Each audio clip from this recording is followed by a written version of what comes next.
வணக்கம் ஃப்ரெண்ட்ஸ். மசாலா பொரி ஒரு பொரியை வச்சு அருமையான ஸ்நாக்ஸு மசாலா பொரியாக நம்ம வீட்டில் செஞ்சு சாப்பிட்றதுக்கு பார்க்கலாம்.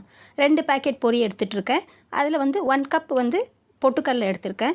இதை தாண்டி இடித்து வச்ச பூண்டு ஒரு 10 பல் அது ரெடி பண்ணிக்கிட்டேன். அதையும் காஞ்ச மிளகாய், கருவேப்பிலை இது ரெண்டுத்தையும் ரெடி பண்ணி எடுத்து வச்சுட்டேன். ஸோ இப்போ வந்து பார்த்திங்கன்னா 1/2 ஸ்பூன் மஞ்சள் தூளும் 3/4 ஸ்பூன் வந்து காஷ்மீரி மிளகாய் தூளும் எடுத்துகிட்டு கொஞ்சம் பெருங்காயம் அதையும் ஆட் பண்ணிவிட்டு இப்போ என்ன பண்ணுறோம், தேவையான அளவு உப்பு தனியாக எடுத்து வச்சுக்கிறோம் ஃபஸ்ட்டு. ஸோ கடாயில் எண்ணெய் போட்டு ஒரு 5 டேபிள் ஸ்பூன் எண்ணெய் போடுங்க.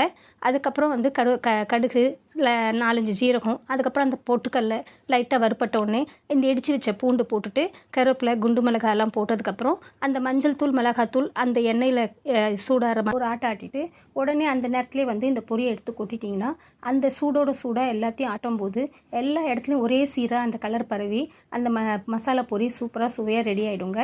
ஸோ இப்போ இதில் வந்து பார்த்திங்கன்னா நீங்கள் வீட்டிலே வந்து எல்லா காய்கறியும் கட் பண்ணி போட்டுட்டு ஒரு மசாலா பொரி பேல்பொரி மாதிரி செஞ்சு சாப்பிட்லாம்.